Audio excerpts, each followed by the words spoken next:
Motorhome trip No. 47, the 30th of March, the 14th of April 2022. Knots, the North Coast 500 route and Isle of Mull with friends, Scotland, knots 1,633 miles. This trip was the repeat of the one we tried last year when sadly our motorhome cam belt snapped near Burnham, Dunkeld off the A9 past the Gulf Garage and opposite the Erigmore Leisure Park. See blog 152. This time we paid tribute to it as we passed but our lovely motorhome, which we had a full engine service on just before the trip, passed with flying colours, up hills, and down dales, or should it be glens. I had no idea Burnham was so famous. The pretty village of Burnham lies 15 miles north of the city of Perth and sits opposite the twin town of Dunkeld, across the River Tay. The village is well known for featuring in Shakespeare's Macbeth. You can visit Dunsinane Hill, to the southeast of the village, where the ancient Burnham Oak stands as the sole survivor of an attack by Malcolm III on Macbeth. Burnham is linked to Dunkeld by a seven-arched bridge built by Thomas Telford. The village is surrounded by lovely Perthshire countryside, especially the Hermitage, a beautiful, wooded gorge. The area inspired Beatrix Potter, who spent her childhood holidays here. She is celebrated in the Burnham Institute's Beatrix Potter exhibition and garden. Anyhow, to the trip. I suggest you read, or listen, to this in conjunction with the calendar. Day 1. Having packed up the van beforehand, we set off and drove the 250+ miles on the way up to Berwick-upon-Tweed in Northumberland. The weather wasn't great, with rain and sleet to keep us company and lots of spray from the many lorries on the M1, M18 and A1M. We stopped for lunch in the snow in Darlington, a place I had bad memories from my Boots days and epos of logging out prescription methadone to addicts BT, and here is the good news: it was actually a much nicer place than I remember. The chip shop we found was in a rather scruffy area but provided the best fish and chips I have ever had. Harry Ramsden's Leeds You Are Relegated. It had won Northern Chippy of the Year 2020. Yummy. Having feasted, we travelled on past where Chris's Rose Cottage was in Dechant and beyond Lindisfarne to the Caravan and Motorhome Club site, C&MC, at Berwick. We have stayed there before with friends. The icy winds made filling up with water not very nice, anyhow we were in for the night, warm, fed and bedded. Day 2. A further 230+ miles today up to Grantown-on-Spey in the Cairngorms National Park. We left Berwick after a healthy breakfast. It was still incredibly cold and sleety. Packed up the van wearing my Icelandic hat and gloves. It seems they are essential on this trip. Indeed, overnight after the heating is off, I wore both a jumper and my hat nearly every night bar one. That will give you a measure of the cold temperatures for this trip. As an aside, the motorhome thermoheater is amazing, warms the van in no time, either on electric when hooked up or gas for wild camping. #Hinsong tips. So after Berwick we used the A1 up as far as Bournemouth, having stopped for photos as we crossed the border into Scotland. Touristy, I know, but you have just gotta do it. We then turned off onto the A1107 or the Eyemouth Coastal Path. We loved Eyemouth, both the harbour and the town centre and beach. We had a look at each, which you can see in the picture show. Having left this coastal loop, we came back to the A1 and left again on the scenic coastal route, the A1087, to Dunbar. When KeefH was a child living at 10 Lesar Clapham, the Scottish family living upstairs were named Dunbar. Not sure they came from there though, sadly Mum can no longer tell me. Sigh. It is worth noting we travelled past the Belhaven Brewery but didn't stop. Dunbar High Street we stopped in. This also contains the birthplace and museum of John Muir. Okay, confession time. I had to look him up as well. Smile, naturalist and preservationist, but big in Dunbar by all accounts. Apologies to friends of John Muir. After our Dunbar visit, we rejoined the A1 by passing Edinburgh as best we could and crossed the Forth Road Bridge at Queen's Ferry. I remember in my 20s South and North Queen's Ferry having a ferry crossing available for the Firth of Forth, a very distant memory. It was then on through Fife and turning off to visit Loch Leven at the Kinross turn-off. We parked up for a walk. The sun came out and sadly so did a few early midges, out damn spot. Annie remembers visiting here with her parents and them taking the hire boat out on the loch to visit the castle prison where Mary Queen of Scots was held, but Anne's mum freaking out when the motor cut out. Suck memories not. We had a good look around a very nice spot. We then headed past Burnham turn-off where the van conked out last time and on to Blair Athol, a lovely place, stopped near the heritage area with its wood carvings, old bridge and post office, a bit of sun and a few people picnicking. Urn brew and fish suppers. KeefH took pictures of the river tilt. We then hit some snow, strong through the Grampians and the Cairngorms National Park, arriving at Aviemore, a tourist mecca we had never been to before. Quite liked the place, especially the Strathspey Steam Railway Station and the views of the snow-covered Grampians. Boy, it was cold and snowy. We saw the train being readied for the season as we left Grantown the next day outside Aviemore. We then went on to our campsite at Grantown on Spey, just outside the main town. A lovely sight and a very helpful warden on his golf buggy greeted us. Set up for the night, it then started snowing quite heavily, a little worrying. Kept the heating on for quite a bit. Had our usual day 2 lasagna and garlic bread supper with strawberry yogurt pudding, delicious. Then to bed. We start the NC 500, tomorrow snow allowing. Day 3. Nice and sunny this morning, which meant the snow dump we had had overnight melted quickly. When we first woke and drew back the roof light, the snow, ice crystals that met us were fascinating to watch from the comfort of our beds as it melted.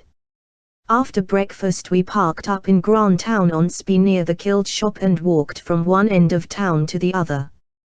What a lovely place it is, with some very interesting buildings and gardens. We liked it so much we have decided in the future we will come back to this area and probably stay at the same site. It is a caravan and motorhome club affiliated site, which means a discount is applied when you show your club card #hinsongtips. We took a drive out in search of the River Spey but could not find it, so returned to Grantown and started heading off to Inverness to start the North Coast 500, allegedly 500 miles, hence the name, but from our odometer a bit more than that at 550 miles, and we left out the steep climb over to Applecross via the Bealach Road, Battle of the Cattle. We did indeed cross the Spey on quite a few occasions on our route. We travelled to the city of Inverness, then Bowley to see the town, trees, priory and shinty ground. Must look up what that is, if interested look here. We passed the Glen of Ord distillery but did not go in. At Marybank KeefH stopped to take both his first picture of the NC 500 road signage and the wonderful old metal school gate, quite a classic. After that we joined the main A835 through Cantin past the Museum of Childhood, seen one of those in Sudbury, Derbyshire, so didn't stop, on to Garve where we stopped for lunch overlooking the loch. We then turned off onto the A832 past Gorston onto Aignasheen where we stopped in front of the remote railway station. This is the Kyle-of-Loch line from Inverness, so you can join up with a ferry to Skye. Less used now, the road bridge to Skye is available, but we have used the Arisig ferry and Kyle-of-Loch ones in the past. A little about Aignasheen, which we loved.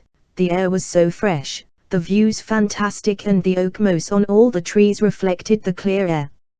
Aignasheen train station is a stop on the Kyle-of-Loch line, serving the small village of Aignasheen. Opened in 1870, it was an important connection point for freight, mail and passenger trains traveling from parts of Westeros to Inverness. Today, trains from Akenasheen train station connect the village to Inverness, which can be reached in less than 90 minutes. It is a stopping point mainly for tourists and walkers who wish to visit the village or explore the surrounding area.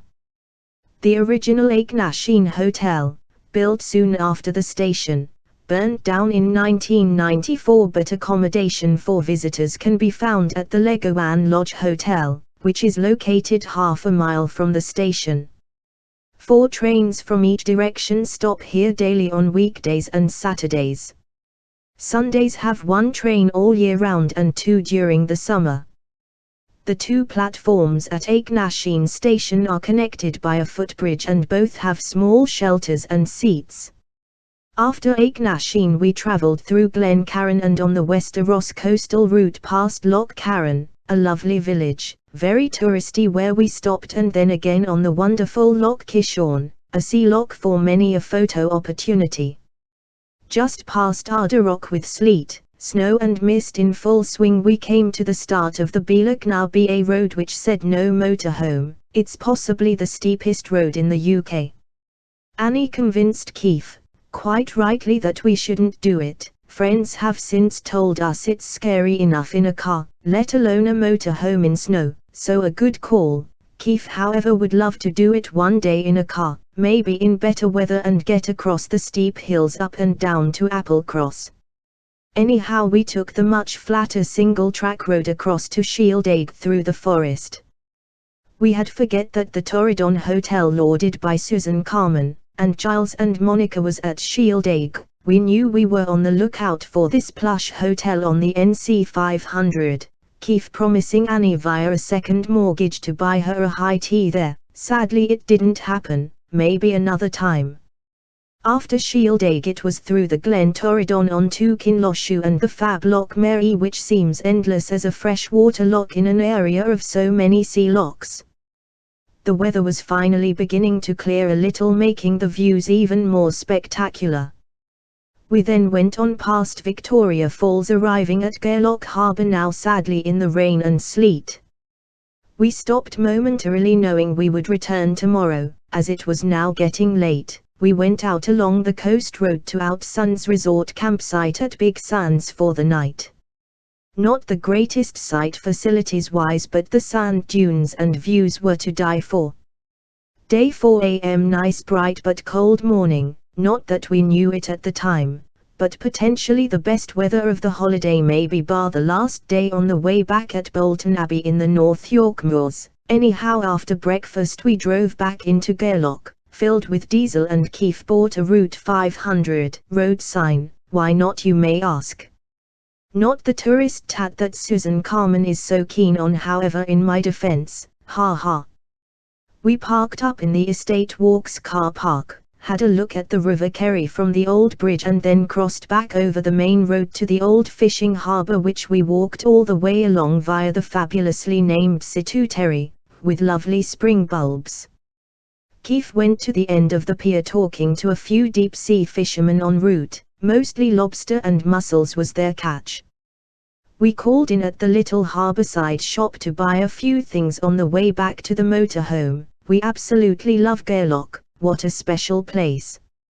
Having left Gairloch we travelled back on the A832 through the very rocky area up to Pooley. The next bit we have done before in reverse order, as we travelled anti-clockwise through parts of this area on our 3rd trip in the motorhome back in 2012, blog 38.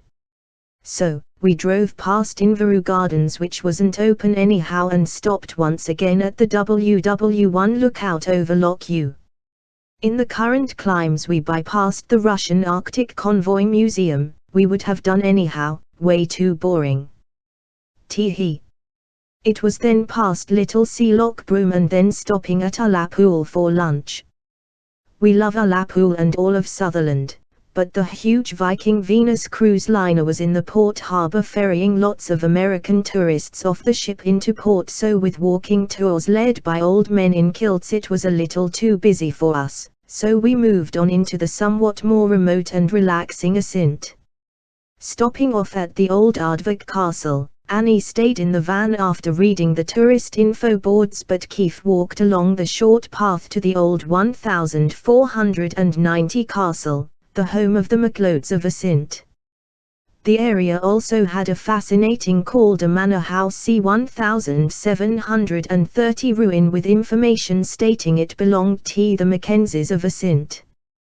Some of the clear reflection in Loch Broom were amazing, and I hope I have captured that in some of my pictures. After the castle we left onto the A837 along the side of Loch Assynt through Little Assynt and then down 5 miles at the start of the Wee Mad Road to our campsite at Clathole Beach, run by the amazingly helpful Tom and Andy, a Glaswegian and a Yorkshireman. What a nice campsite in such a nice area. They had a fire going so you could sit out under the stars, wetsuits, and bodyboards to borrow, plus fire pits for your own BBQs. The only downside was the stupid female couple who bloked me in on entry to the site, and I had to initiate a 10-point turn to get out of it in very narrow surroundings whilst they watched. No effort to move or help at all. Plus, despite saying we saw 2 cases of folks lighting fires on the ground when the owners clearly pointed out that that was a no-no and you could borrow their safe grates. How silly and disrespectful is that?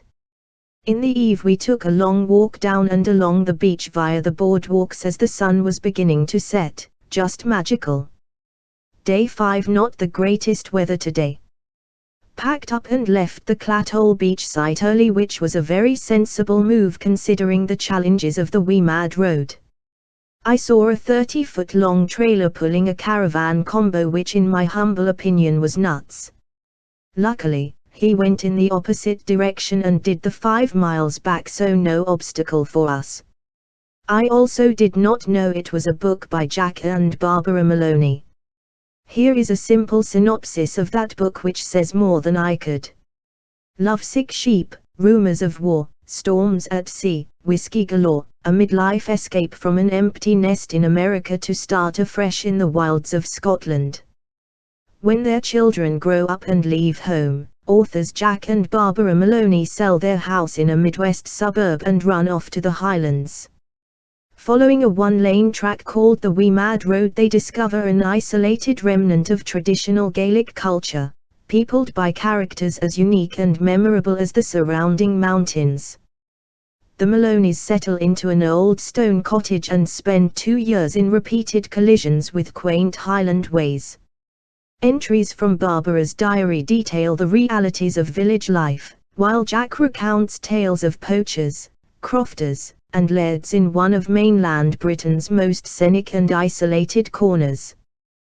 The Wee Mad Road is a warm and witty account of 2 years in the Highlands, with illustrations of everyday life in the wildest reaches of the United Kingdom.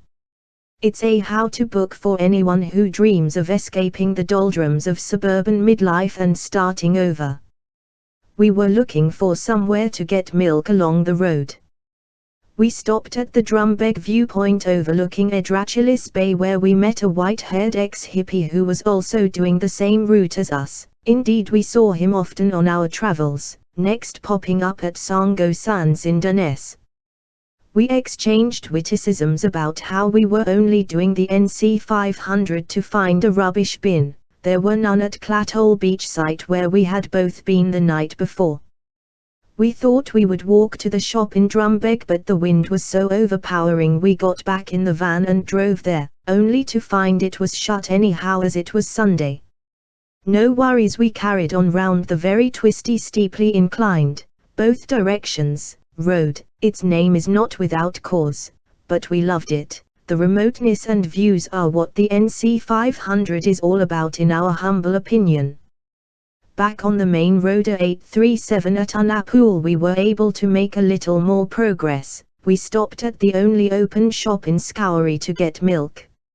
After that we went to Laxford Bridge, Recarnish, then the single-track road all the way across the rock ridges of Upper Sutherland to Dunnes, where we had been before in 2012 when we visited Cape Wrath. Note the single-track road was a breeze after the Wee Mad Road, I can tell you. Much of this area is a route called the Rock Route with tourist info boards. I read a few, but rocks are just not my thing unless, forgive me, it is reclassified as rock music. Now you are talking. Teehee. We checked into Songo-san's site, one we have stayed at before, choosing a pitch on the cliff edge with fab views. It was raining. We had looked for diesel here in Dunnes, but none was available. Luckily, we had enough to get mostly across the top of Scotland. The rest of the day and night was rain, sleet, snow and what I can only describe as near gale force winds that rocked the van for most of the evening and night. Not the most relaxing, and indeed our second experience of horrendous winds at this campsite. As no one was in the office when we arrived and we certainly didn't fancy walking anywhere, the kind lady came to collect our fee at the door, which almost blew off when we opened it. Not sure we will return to Songo-san's ever again, although our pals from Mull went there in Storm Dennis and were the only ones on the site. Not surprising, but either brave or foolhardy, I wouldn't. I think with the worry we managed to sleep at least a bit, but it wasn't great, couldn't wait to leave. We had a quick chat with the young Belgian couple next to us who were touring in his converted Sprinter van. They needed some change from us to do their washing. Day 6 up early, couldn't sleep because of the wind anyhow. It had lessened a bit. We drove over to the only amenities open. All the ones near us were boarded up against the weather. Not great really. The two good things they had done since last time we visited 10 years ago was set up many more level gravelled pitches and a breakfast bar. Not that we used it, but the lady who took our money was thankfully tucking into a bacon butty. We reckon the reason so much of Scottish food is grease-laden is to shut out the cold. It's a bit like covering yourself in fat to swim the channel. It reminds me of our deep-fried Mars bar experience in blog 131. Went past Smoo Caves, which we still haven't seen, to the Robdon Trail clearance village. Then it was around Loch Ribble on the single-track road on to Tongue across the Kyle of Tongue causeway, which was being repaired. The famous youth hostel Chris and I stayed at back in 1974, which was a posh youth hostel, by 2012 was sadly now closed. Boo. At Tongue we finally found some diesel, and at £1.97 a litre I had no choice. I would have paid even more. Saw Castle Varick and quite a few more clearance villages before the long scenic drive through Highlands Caithness to initially Scrabster, where we once caught the ferry to the Orkneys back in 1985. Then into Thurso and buying some much needed provisions in Lidl there, having lunch in their car park overlooking the bay before heading on through Dunnet to Dunnet Head and visiting the lighthouse at the most northerly point in the UK past Brough. We then returned down the awfully maintained single track back into Dunnet and then on to the wonderful caravan and motorhome club site at Dunnet Bay, where we stayed for 2 days. We set up camp and whilst the weather was reasonable walked down onto the beach via the boardwalk and walked quite a long way along. It is allegedly 2.5 miles long and when the wind is up makes a great surfing beach, lovely sands, but as the tide was coming in and the wind bitter, we turned around and returned to the van for some warming soup. Then it was time to read and relax, listening to the new Bryan Adams album So Happy It Hurts, just wonderful. Day 7, second day at Dunnet Bay campsite. Not great weather in the morning, rained most of the time. A clear patch mid-afternoon gave KeefH time to walk into Dunnet and visit the gin distillery there, as well as walk up to the turning for Dunnet Head. The gin place was closed, but I was able to look in to see the process and some of the gins they sold. I was also able to stroll around their gardens where there were lots of herbs I had never heard of which they used to flavour the gin. Hugely expensive, the cheapest in the shop window seemed to be £57 a bottle. Wow. By the time I had walked back it was raining again, but at least I got a little exercise and some learning. The viewing platform at the other end of the beach was interesting. It was the displays but school kids outside the campsite. The rest of the day was spent relaxing and reading. I am reading a historical novel about Catherine de Swynford, mistress and later wife of John of Gaunt. Later on in the holiday this enabled us to say that Alison and Annie are distantly related. On the site there was an auto-sleeper executive very similar to ours, only somewhat older, just shows they keep going. P.S. We spun past Downry Nuclear Power Station. Who would live in the small village of Riae? Certainly not me. Day 8 left the fab Dunnet Bay past the Queen's Mum's Castle of Mee, which we visited in 2012, and travelled on to John O'Groats, hoping it had improved since our last visit 10 years ago. The brochures said the quaint village of John O'Groats. On the way we stopped at Gills Bay, where a ferry goes to both the near island of Stroma and St. Margaret's Hope on South Ronaldsay in the Orkney Islands, which we visited in 1985. The ferry is run by Pentland Firth. I need investigate whether it carries vehicles because the John O'Groats one is only passenger. It may be an alternative to Scrapster. Strongness when we return to the Orkneys, which we are thinking of doing in Wendy House as well as the Shetlands, assuming there are enough campsites. Sadly, John O'Groats is still a dump, and the new holiday pods look more like WW2 bunkers. Note to self: never go back again. After John O'Groats we stopped near KeefH Castle, went past the lovely Sinclair Bay, and after that we travelled on to Wick to buy shortbread, Scottish products, and visit Old Pulteney Distillery to buy Doug a rare whisky for his collection. In Wick we even visited their old castle, not that wonderful. Then it was on down the A9 past Dunbeath Castle, Helmsdale, Wolfstone, and on to Dunrobin Castle, which we had not been to before. We spent a pleasant few hours there, in what seems like a French chateau, owned by successive dukes and duchesses of Sutherland, the earlier ones being responsible for the Highland clearances, so not that popular. Loved the fact that one so rich built his own station nearby and ran steam trains to it. He was an engineer. I personally loved the old clocks, of which there were plenty. The gardens were very formal. We took hundreds of pictures and tried to spot the falconry. The images were in case we decided to invest in some solid real estate, ha. It was then back to the start of our NC 500 trip and the Torfine campsite on the other side of the city of Inverness, by the Caledonian Canal, a very overpriced campsite for what it was. We would never use it again, preferring Grantown-on-Spey that isn't that far away. _hin songtips. Day 9 filled the van water tank to about half, then we left for the lovely drive along the edge of Loch Ness. Didn't see Nessie, but we stopped at Urquhart Castle for a squint at the relic. We then stopped at the Commando Monument, mostly for the view of the mountains, especially a snow-covered Ben Nevis. From here it was through a somewhat built-up Fort William, along the side of Loch Ale and stewing for lunch just the other side of the Ballashillish Bridge off the A82. From here we motored on to Aban, got some diesel, did a bit of shopping and joined the ferry queue for our 4 p.m. departure to Mull and Craignaw. Alison had collected Chris from Aban Hospital and was in lane 1 in the queue beside us. So great to meet up with our pals on the ferry. Chris was recovering from an op, and as they were in a car went ahead of us, who are somewhat slow, in our van across the 34-ish miles of South Mull to their house in Ardtun near Bunnasan. Days 10 to 13 lovely times with pals Chris and Alison, plus the Harveys whom we picked up from the ferry terminal in Chris's car, which I borrowed.